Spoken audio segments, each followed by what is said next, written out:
আসসালামু আলাইকুম সবাইকে ওয়েলকাম আমাদের সিনাস মেডিকেল একাডেমির পক্ষ থেকে। আমি ডাক্তার সজীব, আমি মেডিসিনের মেন্টর এবং কোঅর্ডিনেটর।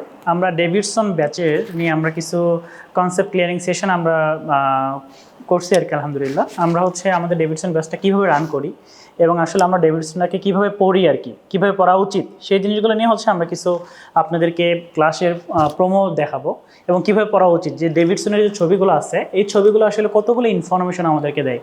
এই যে দুইটা ছবি আমরা দেখতেছি এটা কিন্তু ডেভিডসনের নিউরোলজি থেকে।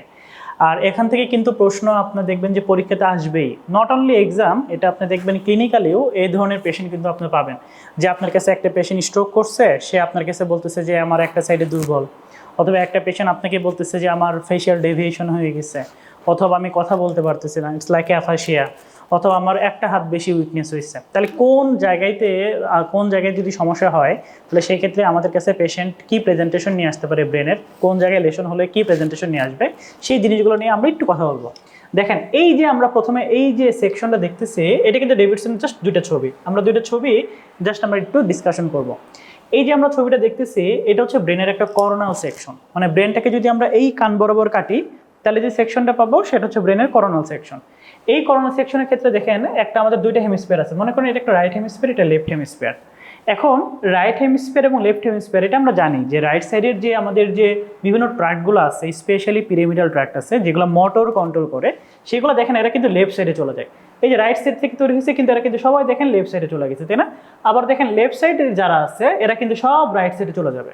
এটার জন্য এটা আমরা জানি যে আমাদের যখন কোনো পেশেন্ট আসে, যে পেশেন্টটা তার ডান সাইডে উইকনেস, তখন আমরা বলি যে তার বাম সাইডের তাহলে ব্রেনের কোনো লেশন আছে, অথবা বাম দিকে তার যদি উইকনেস হয় ব্রেনের কারণে তখন আমরা বলি যে তার ডান দিকে কোনো লেশন আছে। তার মানে ইটস এ কন্ট্রাল্যাটারাল। কারণ কি, ডান দিকের যত ফাইবারগুলো আছে specially motor fibre, pyramidal fibre, এরা সবাই ক্রস করে অপোজিট সাইডে চলে যায়। এখন যেটা সবচেয়ে গুরুত্বপূর্ণ জিনিস, মনে করেন আমি এই যে পুরো একটা সেকশন আছে এই সেকশন আমি অর্ধেক কাটবো। হ্যাঁ, এই অর্ধেক কেটে এই সেকশনটা আমি আপনাদেরকে এখানে নিয়ে আসবো। মানে ডেভিডসনের ছবিগুলো কিন্তু ভিন্নভাবে দেওয়া আছে, কিন্তু ডেভিডসনের সব ছবিগুলো মিলেই কিন্তু দেখবেন যে বিশাল মানে এক্সপ্লেনেশন। তাহলে এই জিনিসটা যদি আমি আপনাদেরকে একটা জিনিস নিয়ে আসি, একটা কার্ড নিয়ে আসি, তাহলে এই কার্ডটা মনে করেন আমি আপনাদেরকে এখানে নিয়ে আসি। এখন ব্রেনের ভিতরে আমাদের সারফেস আছে, এটা হচ্ছে মিডিয়াল সারফেস। তার মানে মাঝ বরাবর যে সারফেসটা থাকবে এই সারফেসটাকে আমরা বলতেছি medial surface of the brain. তার মানে এটা হচ্ছে ব্রেনের মিডিয়াল সারফেস, আর এটা হচ্ছে ব্রেনের ল্যাটারাল সারফেস, তাই না? তাহলে ব্রেনের ল্যাটারাল সারফেস হচ্ছে এইটা। তার মানে যদি আমরা বলি ব্রেনের মিডিয়াল সারফেস হচ্ছে এইটা, ল্যাটারাল সারফেস হচ্ছে এইটা। এখন এই যে দেখতেছেন এই ছবিটার ভিতরে দেখেন বিভিন্ন ধরনের মানে দেয়া আছে, এই অর্গান দেয়া আছে। অর্গানগুলো দেয়া আছে এই কারণে, একে বলে হবানকুলাস ম্যাপ অফ দ্য ব্রেন। তার মানে আমাদের যে বিভিন্ন ধরনের ম্যাপ থাকে, ঢাকা শহরের একটা ম্যাপ থাকে, আমাদের ওয়ার্ল্ডের একটা ম্যাপ থাকে, বাংলাদেশের ম্যাপ থাকে, ঠিক এই ম্যাপগুলোতে বোঝাচ্ছে যে আপনার ব্রেনের কোন জায়গাতে কোন সারফেসে আপনার কোন অর্গানটা মেনটেন হচ্ছে, আপনার ব্রেন কোন সারফেসটা দিয়ে আপনার কোন অর্গান মেনটেন হচ্ছে সেটা এই ছবি দিয়ে বোঝা যাচ্ছে। যেমন আপনার দেখেন এখানে কি আছে, লোয়ার লিম্ব, মানে আপনার পা আছে, দেখছেন? আবার এখানে থাকে জেনিটালিয়া। জেনিটালিয়া এবং লোয়ার লিম্ব এটা সাধারণত মিডিয়াল সারফেসে থাকে, মানে মিডিয়াল সারফেসটা কন্ট্রোলে থাকে। আর ল্যাটারাল সারফেসে দেখেন আপনার হাত, আপনার মুখ, হ্যাঁ, আপনার ফেস, আপনার টাং বলতে হচ্ছে কথা, আপনার স্পিচ, এগুলো সবই থেকে ল্যাটারাল সারফেসে। তার মানে ল্যাটারাল সারফেসে যদি আপনারা দেখেন এই ল্যাটারাল সারফেসগুলোতে থাকবে আলটিমেটলি, আমরা যদি বলি যে আমাদের যে ল্যাটারাল সারফেস, এই ল্যাটারাল সারফেসে দেখবেন যে এখানে ফেস, দেন আপার লিম, দেন টাং, এগুলো থাকতেছে। আর মিডিয়াল সারফেসে যেটা সেটা হচ্ছে এই পা থাকতেছে, তাই না? তাহলে এটা একটা মোটামুটি একটা আইডিয়া হলো। আর একটা জিনিস হচ্ছে এই মিডিয়াল সারফেসে সাপ্লাই দেয় হচ্ছে আমাদের anterior cerebral artery, anterior cerebral artery. আর ল্যাটারাল সারফেসে সাপ্লাই দেওয়া হচ্ছে মিডল সেরেব্রাল আর্টারি।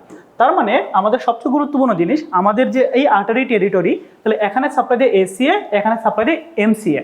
এখন মনে করেন এই যে আমরা কথা বলতেছি এই জায়গায় যদি কোনো সমস্যা হয়, তাহলে এই জায়গায় সমস্যা মানে কি, মনে করেন আপনি একটা রোগীর তার ডান পায়ে উইকনেস হয়েছে, ডান পা বেশি উইকনেস, তাহলে কোন সাইডে, ডান পায়ে উইকনেস হয়েছে। তাহলে যদি ডান পায়ে উইকনেস হয় তাহলে আমরা একটু আগে বসলাম, তাহলে কোন হেমিস্ফিয়ারের সমস্যা হবে? অবশ্যই লেফট হেমিস্ফিয়ার। তাহলে তার লেফট হেমিস্ফিয়ারের সমস্যা, তাই না?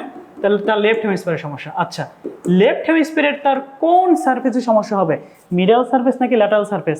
তাহলে যেহেতু আমি পায়ের কথা বলছি তাহলে এটা অবশ্যই আছে কোথায়, মিডল সারফেসে আছে। তার মানে আমরা এখানে বলি লেফট মিডিয়াল সারফেস। আচ্ছা, আবার যদি আমরা বলি লেফট মিডিয়াল সারফেস বলেও আমরা শেষ না, কোন আর্টারিতে সমস্যা হবে? আমরা একটু আগে কথা বললাম যে এই মিডিয়াল সারফেসে আর্টারি সাপ্লাই হচ্ছে এসিএ।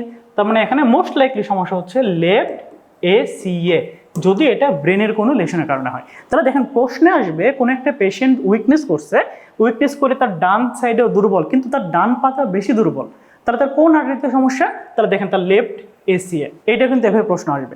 আবার যদি আমি আপনাকে বলি তার হাতের কথা, ঠিক এইরকমই যে আপনার একটা পেশেন্টের ডান হাতের সমস্যা, তাহলে আপনার সাথে সাথে চলে যাবেন যে তার হচ্ছে লেফট হেমিস্ফিয়ারের সমস্যা, লেফট হেমিস্ফিয়ারে কোন মানে এই ল্যাটারাল সাইডের সমস্যা, তাহলে কি? তাহলে মোস্ট লাইকলি লেফট সাইডের MCA তে সমস্যা।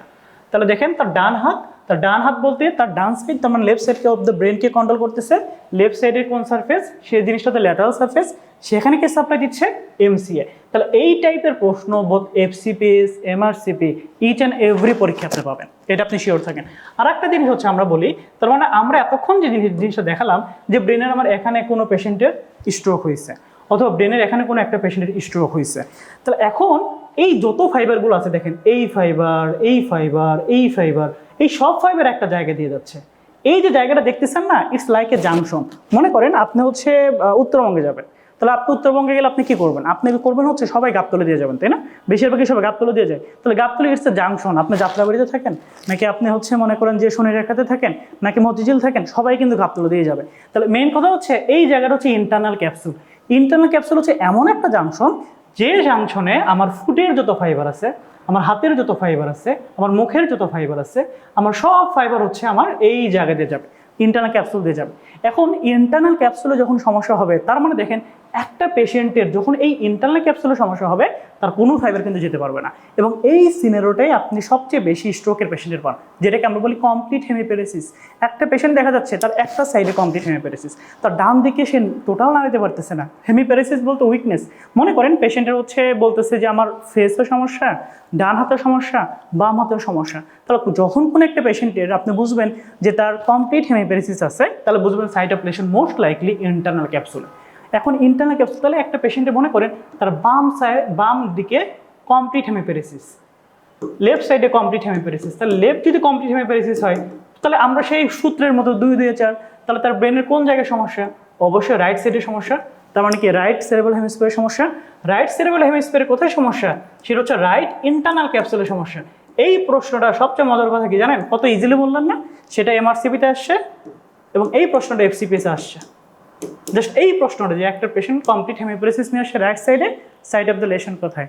সেটা হচ্ছে অপোজিট সাইডে ইন্টারনাল ক্যাপসুল। এবং এই জায়গায় যে আর্টারিটার সমস্যা হয়, আসলে এই জায়গায় সাপ্লাই হচ্ছে MCA দ্বারা। এই জায়গাটাতে কেস দিয়ে সাপ্লাই সেটা হচ্ছে MCA দ্বারা। তার মানে কোনো একটা পেশেন্ট যদি হেমিপ্যারেসিস নিয়ে আসে, তার একটা সাইডে টোটালি উইকনেস নিয়ে আসে, তাহলে তার side of lesion opposite internal capsule এবং কোন আর্টারিতে সমস্যা হবে?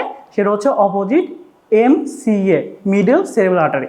আর একটা দিন ছোট্ট করে বলে রাখি যে কোনো পেশেন্ট যদি স্পিচের সমস্যা নিয়ে আসে, এই স্পিচ নিয়ে আমরা অন্য কোনো দিন কথা বলবো, অথবা আপনারা আমাদের নিউরোলজি ক্লাসে আসতে পারেন, সবাইকে ওয়েলকাম, সেখানে ডিটেলস ইনশাআল্লাহ ডিসকাশন করা হবে। তাও স্পিচের একটা কথা বলে রাখি এই কারণে, যখন কোনো একটা পেশেন্ট আপনি মনে করবেন তার স্পিচে সমস্যা আছে, তার মানে সে কথা বলতে পারতেছে না, তার অ্যাফাসিয়া আছে, তার ল্যাঙ্গুয়েজে সমস্যা আছে, it's due to stroke, sir ব্রেনের কোনো কজের কারণে। তাহলে আমরা একটু আগে দেখলাম, তাহলে এটা কোন সার্ফেসে আছে? তাহলে আমাদের যে স্পিচ সেন্টারটা যদি আমরা দেখি, it's not a middle surface, এটা মিডল সার্ফেসে নাই। তার মানে এটা কোন সার্ফেসে আছে? এটা ল্যাটারাল সার্ফেসে আছে। তাহলে এতটুকু মোটামুটি মনে রাখেন যে আমাদের কোনো একটা পেশেন্ট যদি অ্যাফাসিয়া নিয়ে আসে, তাহলে তার মোস্ট লাইকলি তার MCA ব্লক হয়েছে, মানে মিডল সেরেব্রাল আর্টারি ব্লক হয়েছে। কারণ এই স্পিচ সেন্টারটা এটা সাধারণত MCA দ্বারা সাপ্লাই পায়। এটাও FCPS পরীক্ষাতে আসে, অনেক বড় একটা সিনারিও দিয়ে আসছে, দিয়ে বলছে যে তারপরে যে তার অ্যাফাসিয়া আছে, তাহলে মোস্ট লাইকলি কোন আর্টারি? MCA artery. এরপরে কোনটা ব্রোকাস, কোনটা কন্ডাকশন, কোনটা গ্লোবাল, হ্যাঁ, তারপর হচ্ছে কোনটা হচ্ছে আমাদের ট্রান্সকর্টিক্যাল, এগুলো নিয়ে অন্যদিন ইনশাআল্লাহ আলোচনা করবো। তাহলে আজকে এখানে যে জিনিসটা দেখলাম, ছোট্ট একটা ছবি, there is a lot of significant. যে একটা পেশেন্ট আমাদের কাছে, তার মানে ছোট্ট করে যদি বলি, মিডল সারফেসে আমাদের হচ্ছে ফুট এরিয়া এবং আমাদের জেনিটালিয়া, ল্যাটারাল সারফেসে হ্যান্ড, আমাদের মাউথ এবং এখানে ফেস থাকে, এবং মিডল সারফেসে সাপ্লাই দেওয়া হচ্ছে ACA আর ল্যাটারাল সারফেসে সাপ্লাই দেওয়া হচ্ছে MCA, এবং সবসময় কন্ট্রাল্যাটারাল। তার মানে যে বডির যে অংশে সমস্যা হবে, তার মানে কন্ট্রোলটা হচ্ছে অপোজিট ব্রেন থেকে, এটা আমরা মনে রাখবো, ঠিক আছে? আর ছোট্ট কথা বললাম, কমপ্লিট হেমিপ্যারেসিস হলে সাইট অফ লেশন হচ্ছে অপোজিট ইন্টারনাল ক্যাপসুল, আর যদি কোনো একটা পেশেন্ট অ্যাফাসিয়া নিয়ে আসে, মোস্ট লাইকলি সমস্যা হচ্ছে MCA। এই ছোট ছোট ইনফরমেশনগুলো থেকে দেখবেন অসংখ্য প্রশ্ন আপনি পাবেন এবং এই ধরনের ক্লিনিক্যাল সিনারিও অসংখ্যভাবে ঘুরে পেঁচে আসবে। যাক, আমরা আজকে আমরা ছোট্ট করে জাস্ট দুইটা টপিক নিয়ে কথা বললাম। সেটা হচ্ছে একটা নিউরোলজিক্যাল যে হমানকুলাস ম্যাপ অফ দ্য ব্রেন, এবং এটা কিভাবে ক্লিনিক্যালি সিগনিফিক্যান্ট রোল প্লে করে in case of neuro anatomy এবং সাইট লোকালাইজেশনে। যাক, আমাদের আজকে এই পর্যন্তই। আমরা ডেভিডসন ব্যাচে আমরা এগুলো আরও ডিটেলস ইনশিয়াল ডিসকাশন করব। আমাদের অনলাইন এবং অফলাইন দুটাই ব্যাচ অ্যাভেলেবল। সবাইকে ওয়েলকাম। আর সবচেয়ে বড় কথা হচ্ছে আপনাদের জন্য অনেক শুভকামনা, আর সবাই আমাদের জন্য অনেক দোয়া করবেন। আসসালামু আলাইকুম।